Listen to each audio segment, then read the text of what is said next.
Y como dice el apóstol Pablo, con gusto, porque es un privilegio poder enseñar la palabra de Dios. Cuando usted se ve como yo me veo a mí mismo, y entonces digo, como dijo el salmista David, ¿qué es el hombre? ¿Qué soy yo? Para que pueda traer la enseñanza de la palabra de Dios.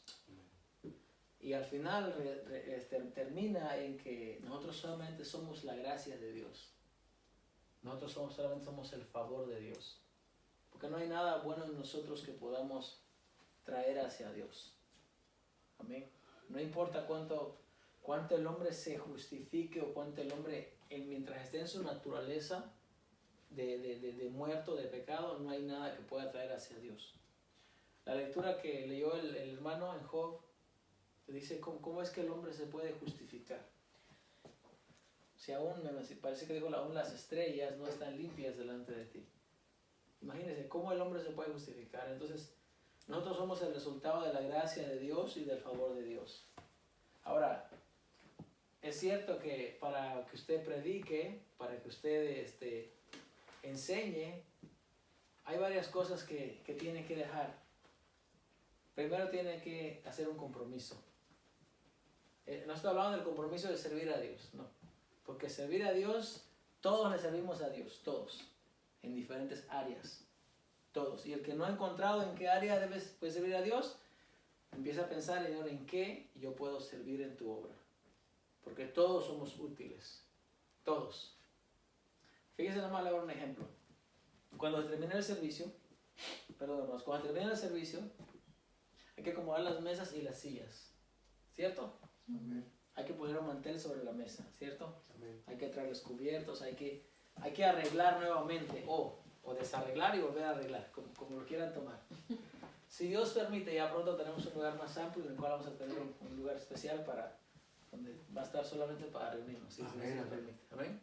Tenemos el santuario y tenemos un lugar para reunirnos. O sea, el día que usted tiene temprano para abrir la iglesia. Sí. El día que va a tener, exactamente. Si no abre la iglesia, no vamos a poder entrar. Así que tiene que ir temprano. Luego ya tengo que elegir uno, a ver. Mire, entonces, una mirada discreta. Sí. Entonces, se da cuenta que allí hay un servicio. Ahí hay una manera de servir. Amén. ¿Correcto? Si nosotros nos ponemos a meditar realmente a fondo, hay muchas cosas que nosotros podemos hacer en el servicio, en la obra de Dios. Todos somos útiles. Y yo miro y yo critico a un pueblo que es numeroso y no hacen nada. Yo lo critico porque desde mi punto de vista, Dios nos llama a nosotros y nos trae para servir, no para ser servidos, para servir.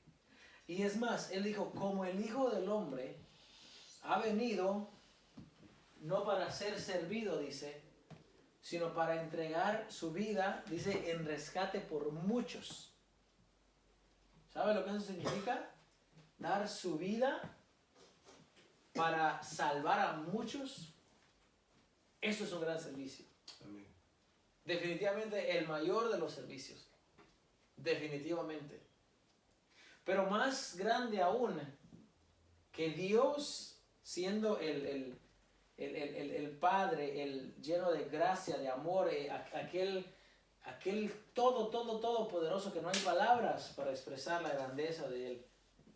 Que Él haya dicho, voy a enviar a un Salvador, voy a enviar a mi Hijo para que este pueblo pueda ser salvo. Para que yo pueda para que un pueblo pueda ser liberado del pecado y venga a servirme a mí.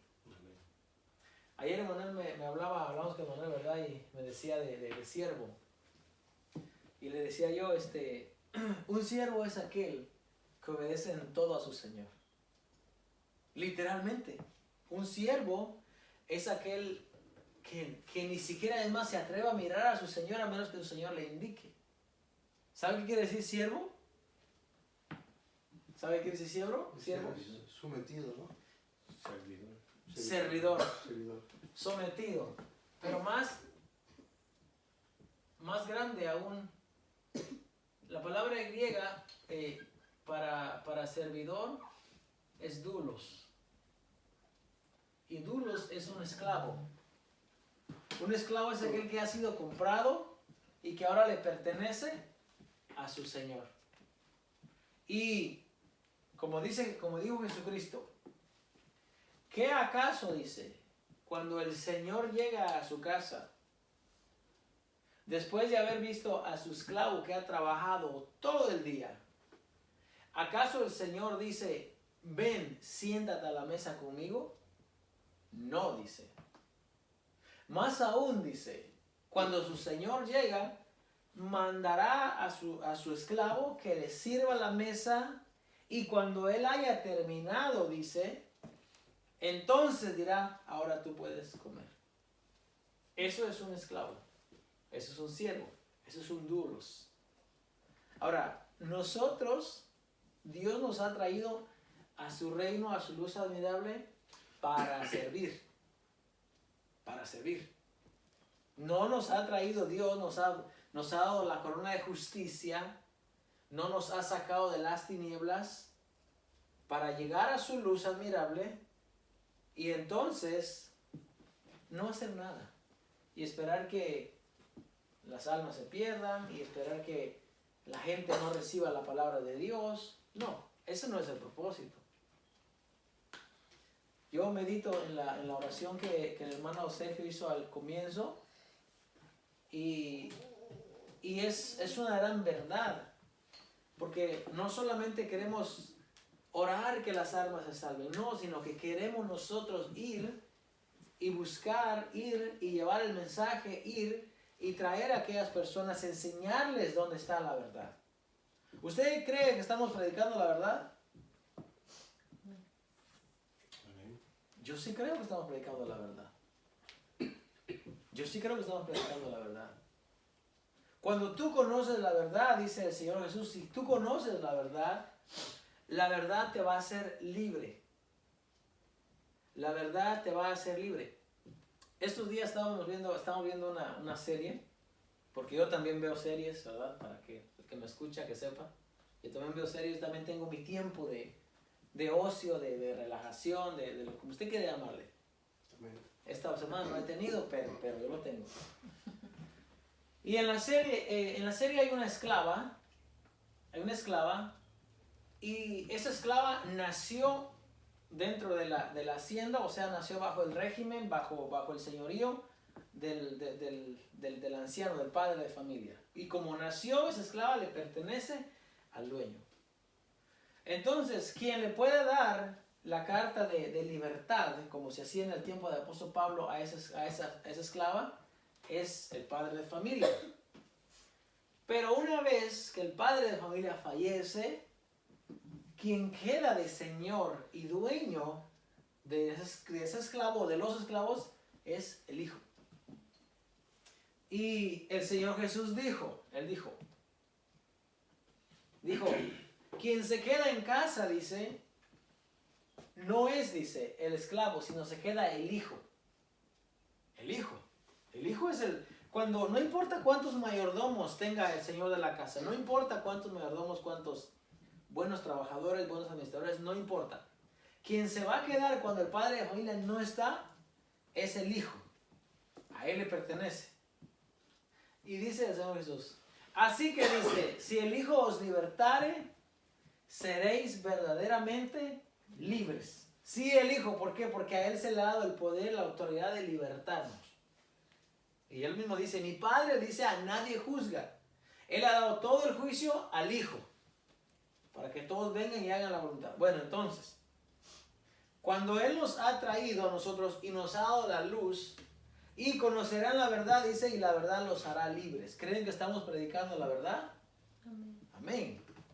Si usted se siente oprimido aquí, si usted se siente así acongojado o que no puede expresarse o que hay algo que no está bien, hermano, busque otro lugar donde congregarse. De verdad. Y nosotros queremos que en la familia de Dios haya libertad. Así como en su casa, hermano. En su casa usted tiene libertad. En su casa usted, ¿qué hace en su casa? Si uno hasta se quita la camisa muchas veces y camina ahí, va a la nevera a buscar algo, ¿verdad? Una vez miré un post de una persona y no estoy molestando a nadie, ni teasing a nadie, ¿verdad? Había una persona bien gordita, pero bien gordita, de verdad, bien gordita. Y dice, llega a la nevera y dice, voy a ver si encuentro algo para comer, dice. Y abre la nevera. ¿Por qué? Porque cuando usted en su casa tiene libertad. Bueno, nosotros queremos que cuando usted venga a la casa de Dios, usted tenga libertad. Que usted, que no, aquí vamos a vernos todos como familia. Como familia, que usted tenga confianza. Que usted tenga la confianza de saber que en la familia de Dios todos nos amamos, todos nos respetamos, todos somos importantes. De verdad. Y cuando venga alguien más, así como damos gracias a Dios que cuando nuestro hermano, ¿quién vino primero? Hermano Sergio. Cuando nuestro hermano Sergio vino, nosotros le dimos ese amor de familia, amor de hogar, y todos nos unimos. Y cuando vino Manuel también, ¿verdad? Lo abrazamos y lo tomamos parte de nuestra familia. Así cuando venga alguien más, lo mismo, usemos el mismo método. Porque si un día alguien se va de aquí, que se vaya porque, no sé, lo mandaron a trabajar a Francia o encontró una oportunidad de trabajo excelente en Canadá y dijo, allá me va a ir mejor, ¿verdad? Pero que no se vaya porque diga, no, ahí el pueblo es indiferente, ahí el pueblo no son una familia, no. Ese no es el propósito de la verdad. Entonces, ese Dios que a nosotros nos ha traído a su luz admirable, nos trajo para servir. Ese Dios nos ha capacitado a nosotros. Fíjese, cada día que pasa, usted aprende. Nuevas son sus misericordias cada mañana. Cada día usted aprende. Cada día usted tiene una razón para dar gracias a Dios. Cada día usted tiene razón para servir. Vamos a ver la escritura esta mañana, por favor, en Génesis. Vamos a ir al comienzo del libro.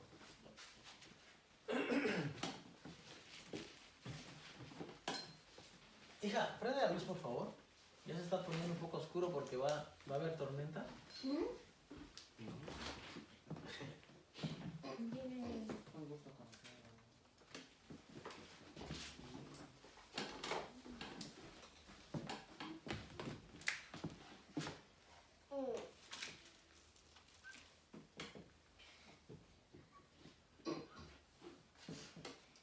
Ok, vamos a ir al comienzo a Génesis 1. Vamos a ir a Bereshit capítulo 1. Y vamos a utilizar como comienzo, vamos a traer una serie de mensajes, tal vez 3 o 4 mensajes acerca del propósito que tenemos como hijos de Dios en la tierra. Y Génesis 1 dice, Génesis 1:1, honrando al Padre, al Hijo y al Espíritu Santo. Amén. En el principio creó Dios los cielos y la tierra. Amén. Vamos a orar de gracias en esta mañana. Señor, te damos gracias, Padre, una vez más.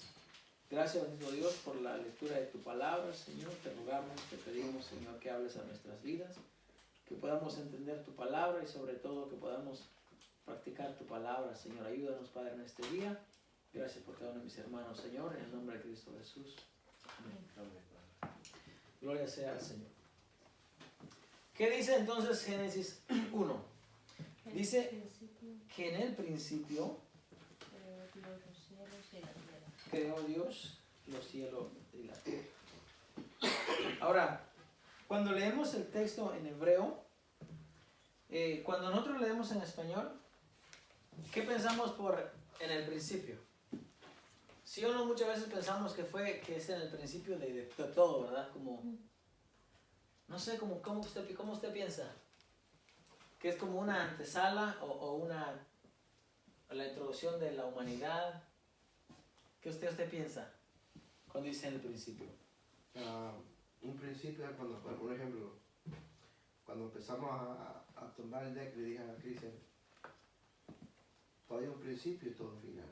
Ajá. Y para la trasura hay un principio y un final. Ok. Todo hay un principio. Ok.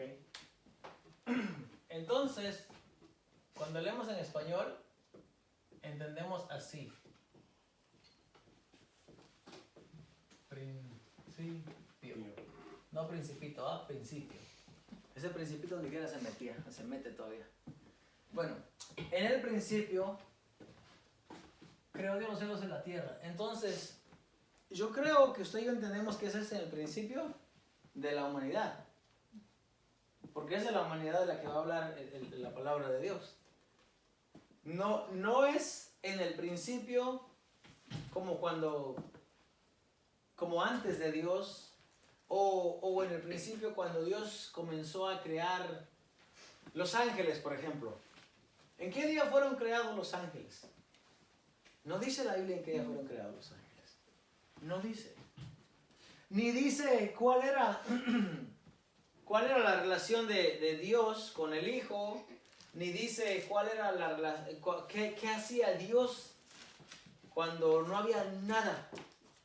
Job, por ejemplo, cuando dice, cuando yo trazaba los cielos, cuando yo medía con un cordel la tierra, los polos, ese tiempo no lo registra la Biblia.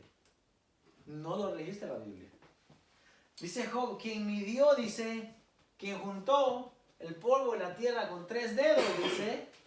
O sea, Job nos habla nos habla de una situación en la que Dios estaba creando literal la tierra, como cuando lo estaba dando reforma. Ahora, de eso no es lo que nos habla Génesis 1. Porque si leemos en hebreo dice Bereshit, que es principio, Bara, que es crear, y Elohim, Dios. Bereshit, Bara, Elohim. En principio, ahora, esta palabra en él no está en hebreo. No está. Solamente está a principio. Bereshit, que es principio, Bara, que es crear, Elohim, que es Dios. Esto se lo agregamos nosotros, se lo agregaron después. Eso es agregado ya a nuestra traducción en español, se le pone así. Pero si usted lee principio, creó Dios, o hizo Dios los cielos y la tierra, usted va a entender que principio puede ser en cualquier tiempo. Pero específicamente se está refiriendo al principio de la humanidad. No anterior a la humanidad. No anterior, porque nos va a empezar a hablar cómo Dios empieza. Por eso dice, en principio creó Dios los cielos y la tierra. Por eso dice que hay un caos, hay un desorden. Porque cuando Dios crea los cielos y la tierra, lo crea todo junto. Es literal, así, todo junto, todo está revuelto, si lo queremos de esa manera. Y luego dice, la tierra estaba desordenada y vacía.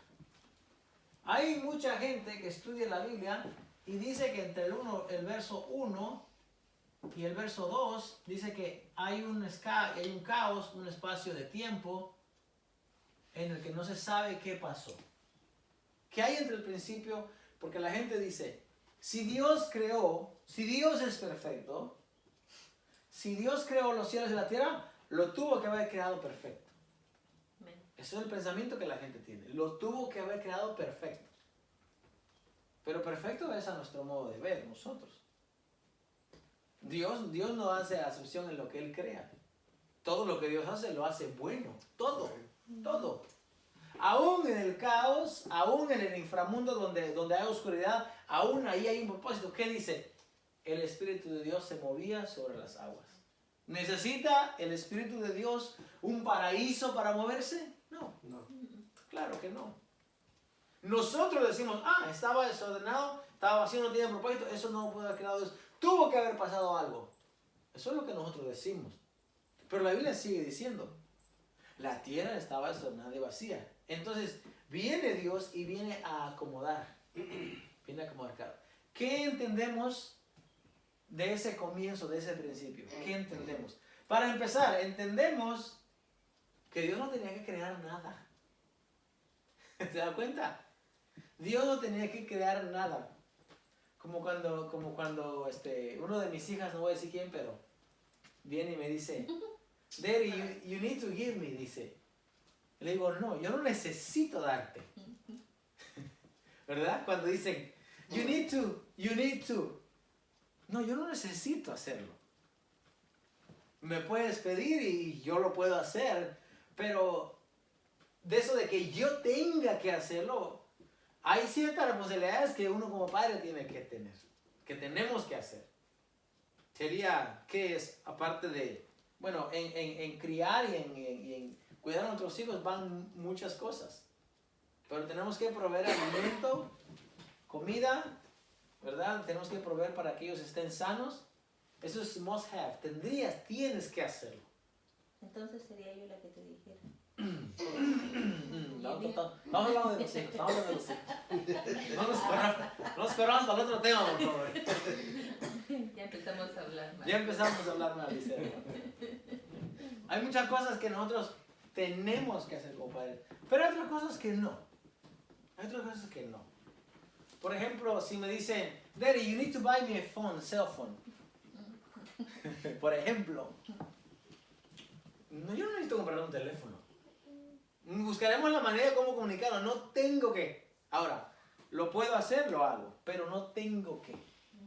Es un ejemplo nada más. Ahora, Dios, teniendo un gran coro de ángeles celestiales y millares, dice Ezequiel, que hay millares y millares de ángeles que le sirven a Dios, teniendo querubines, serafines, Isaías 6, que dice que están delante de la presencia de Dios. En el año que murió el rey Usías, dice, yo miré al Señor sentado en un templo. Y era un trono alto y sublime, dice, y sus faldas, dice, llenaban el templo. Y enfrente de él había serafines, que tenían 6 alas. Con 2 volaban, con 2 cubrían sus pies, dice, y con los 2 cubrían su rostro. Y esos serafines estaban diciendo, santo, santo, santo. Llena es la tierra de la gloria del Señor. Dios tiene a su entera disposición a millones y millones de ángeles, de seres que le dan gloria, que le dan honra, que no se quejan de nada. Dios creó a la humanidad por amor, porque quería que usted y yo estuviéramos aquí. Porque Dios en su perfecta sabiduría y que todo lo sabe, que es omnisciente, Él sabe y conoce todo, y Él quería que darnos este privilegio de estar nosotros aquí. Qué hermoso es vivir aquí, en la tierra. ¿Se da cuenta que a Dios a través de usted de ese milagro de procrear, de dar vida a otros seres? Mire a sus hijos. Mire a los hijos de sus hijos. ¿Y cómo es ese milagro? Que de millones, ¿verdad? De espermatozoides, ¿verdad? Usted haya corrido, llegado al lugar y usted esté aquí. Eso es el amor de Dios. Ahora, Dios no tuvo que haber creado nada, pero Dios creó. Y luego ordenó. Y luego hizo salir las lumbreras. La mayor para el día, dice, y la menor para la noche. Y haya estrellas en el firmamento. Y sepárense las aguas. Dios no es un Dios que está sentado así literal y no hace nada. El Señor Jesús dijo un día, mi Padre dijo, hasta ahora trabaja. Y es necesario que el Hijo del Hombre siga trabajando también. Trabajaré hoy y trabajaré mañana, dice. Es necesario que trabajemos. Y en la parábola de los obreros, cuando dice el reino de los cielos es semejante a un hombre, padre de familia, que salió a buscar obreros para que vinieran a su mies. Y salió a la hora primera y luego a la hora tercera. Luego dice salió a la hora duodécima. Ya casi a una hora antes de que se acabe el día. Y encontró unos en la plaza, dice. Le dijo, ¿por qué estáis aquí ociosos? ¿Por qué estás aquí todo el día ociosos? Le dice, ¿por qué? Y él dice, es que nadie nos ha contratado. Pues vayan a trabajar a mi viña. trabajar, hacer. Siempre el reino de Dios lo va a inquietar a usted a moverse, a trabajar, a hacer algo, a no estar ahí sin hacer nada. ¿De dónde tomamos nuestro ejemplo? De nuestro Padre, de Dios.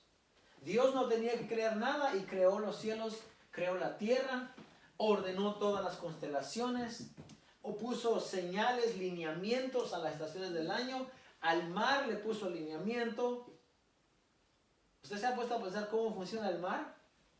Yo estaba meditando ayer un momento y dije, ¿cómo es que el agua, donde quiera que usted ponga el agua, en un recipiente o donde sea, siempre decimos el agua va a buscar, ¿qué busca el agua? Salida. Salida, pero si no puede salir, ¿qué busca el agua? Se nivela el agua. ¡Wow! Incluso los albañiles o los constructores en México, aquí también muchas veces, cuando no hay un nivel de láser, porque el láser también, si es más de 50 o 100 o 400 pies, ya empieza a fallar. Pero el agua no. Usted puede tener una manguera de 400 pies y ponerla de un extremo aquí y llevarla hasta allá, del otro lado, y le va a dar exactamente el mismo nivel. Pues todo eso lo hizo Dios. Dios le dijo al agua, te voy a poner tu nivel, tu lineamiento, y de aquí no vas a pasar. Y llamó a la reunión de las aguas, dice, las llamó mares. Y a lo seco llamó tierra. Fíjese que Dios está trabajando desde el comienzo de nuestra creación. Trabajó, y dice la palabra del Señor, que trabajó, acabó su obra, dice, en el séptimo día. ¿Sabe por qué dice que acabó su obra en el séptimo día? Porque a las 6 de la tarde, para adelante, sería el siguiente día. O sea que si aquí era el sexto día, y trabajó Dios hasta las 6 de la tarde, cuando llega a las 6 de la tarde está en el séptimo día. ¿Entiende? Por ejemplo, el viernes. A las 6 de la mañana es viernes. 7 de la mañana, 8, 9, 10, 11, 4, 5 de la tarde es viernes. Pero cuando llega a las 6 de la tarde, ya llega sábado. Dios no trabajó en el día. Dice que acabó su obra en el día séptimo. El finishing llegó a las 6 de la tarde del día séptimo, y dice que ahí Dios reposó de toda la obra que había hecho. Reposó Dios de la obra que había hecho. ¿Estaba cansado Dios? No estaba cansado Dios. A través por el poder de su palabra, dice, creó todo. Y cuando Él estaba ordenando, Él dijo, sea la luz. Y como hace rato que vino y se hizo la luz. Sea la luz. ¿Qué poder hay en la palabra de Dios? Que aún las aguas, aún los mares, aún los astros le obedecen. Entonces cuando Dios termina su obra, reposa de su obra que hizo. ¿Qué entendemos del patrón de ordenar todas las cosas, del patrón de hacer todas las cosas? Entendemos que Dios trabajó, que Dios estuvo activo, envuelto en su creación. Fíjese, cada día que pasaba, Dios creaba algo. Dios creaba algo. En el día sexto creó al hombre, cuando ya todo estaba previsto para el hombre. Dice algo más. Dice que plantó Dios, ahí no dice que dijo que se haga el huerto, no. Plantó Dios un huerto al oriente de Edén, dice. Y puso al hombre allí para que lo labrase, para que trabajara en ese huerto. ¿Qué le dio al hombre? ¿Qué le dio Dios al hombre? ¿Qué responsabilidad le dio? Dice que todas las cosas, incluidos los animales, todas las cosas, dice, Adán le tenía que poner nombre a todo lo creado. Ya me imagino cuando vino el burro, ¿verdad? Tú te vas a llamar burro. ¿Por qué? ¿Por qué eres burro?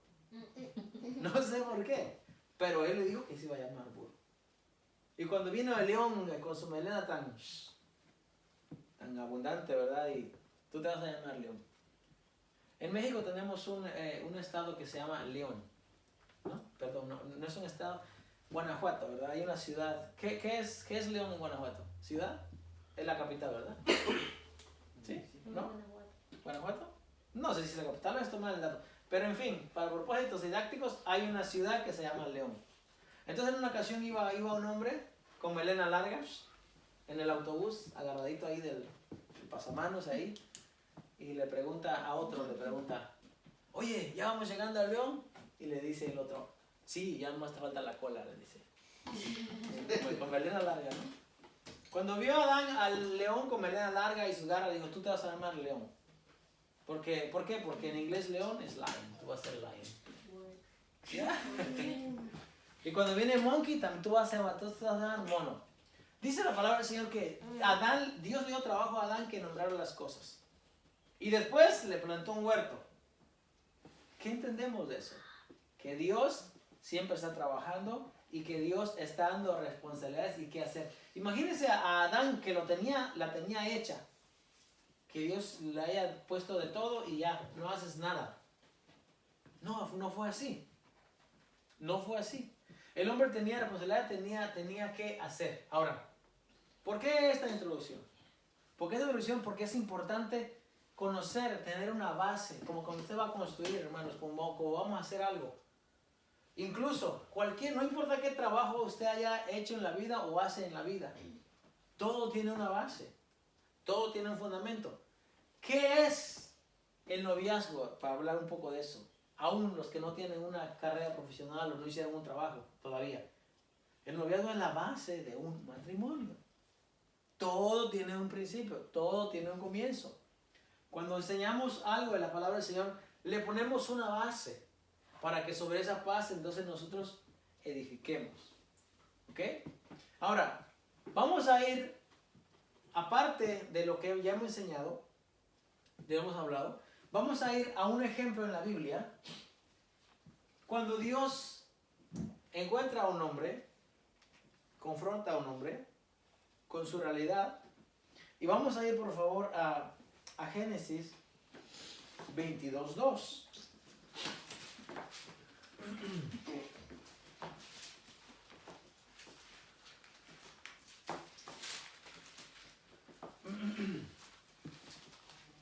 Abraham se le conoce como el padre de la fe.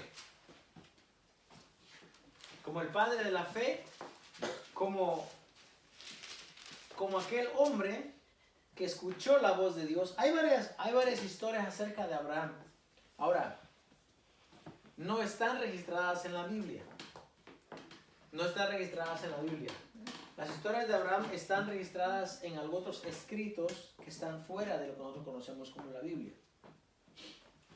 Hay varias historias, pero lo que nos dice la palabra del Señor, en el verso 1, que pasadas estas cosas, las cosas que están en el capítulo anterior, que es el nacimiento de Isaac, el pacto de Abraham con Abimelech, después de estas cosas dice que Dios puso a prueba a Abraham y le dijo a Abraham, y él respondió, aquí estoy, yo estoy aquí, estoy dispuesto. Heme aquí quiere decir, estoy ready, estoy listo para lo que tú quieras hablarme o decirme. ¿Ven? Y dijo, toma ahora tu hijo, tu único, Isaac. Y cuando dice tu único, no es que era el only one, no, porque ya estaba Ismael, ¿se acuerdan? Ya estaba Ismael. Pero está hablando único de amor, de esencia, único de que es al que más ama. Mira lo que sigue diciendo. Tu hijo único, Isaac, a quien amas. No que no amase a Ismael. No, porque también era su hijo.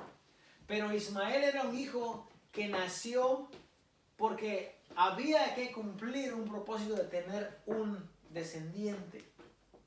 Mientras que Isaac es el hijo de la promesa porque Dios había prometido a Abraham que iba a tener un hijo de Sara o de Sarai, su esposa. Mientras que al ver que ese hijo no venía, Sara dijo, te voy a dar a mi esclava, llégate a ella para que de ella tengas un hijo.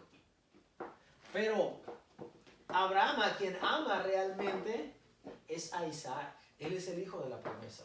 Por eso dice a tu único. Porque amaba más a uno que al otro.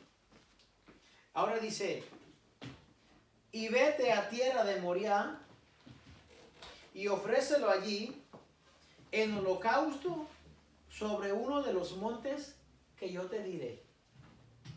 Wow, está diciendo que lleves a tu hijo a un lugar y lo sacrifiques. Eso está diciendo. Ahora, entendamos algo, por favor.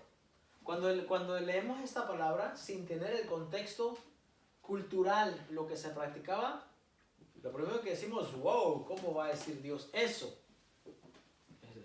¿Cómo es que Abraham tan fácil dijo, sí, toma mi hijo, aquí está?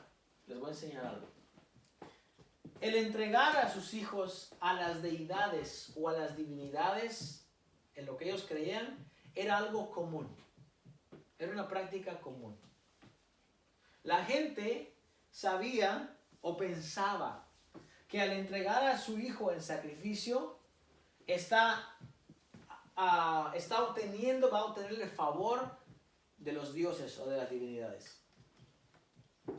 Tenemos, en nuestra cultura, en México tenemos en nuestra cultura muchos dioses, muchos. Y a muchos de esos dioses, el apóstol Pablo explica muy bien más adelante en una de sus cartas y dice, sabemos que no hay más que un solo Dios. Y que todo lo que ellos sacrifican, dice, lo sacrifican a los demonios. Eso lo sabemos nosotros que tenemos la luz. Pero remontémonos a cientos o miles de años y nos vamos a dar cuenta que ellos no tenían este conocimiento de la palabra de Dios. Entonces, cuando Tlaloc, ¿verdad? Que era el considerado el dios de qué? Que era ¿de? Ya, dije Tlaloc y empezó a llover. No, ya iba a llover. Ya iba a llover. Les dije hace un momento que venía tormenta. Y no porque lo sepa, sino porque miré el mapa, el Google. Bueno, cuando no había agua decían, Tlaloc está sediento. Y quiere que nosotros traigamos, traer ofrenda a Tlaloc. ¿Y quién traía? Los principales. Los principales del pueblo. Yo te ofrezco a mi hija. Aquí está. Y si era doncella, tenía que ser limpia. Tenía que ser doncella, perdón. O tu primogénito. Y lo traías a ofrenda. Y la gente lo traía. ¡Qué ignorancia! ¡Qué falta de conocimiento! Acuérdense, ellos vivían en un tiempo de oscuridad. No conocían la palabra. No conocían a Dios. Y esa práctica, hermanos, es milenaria. Esa práctica, por mucho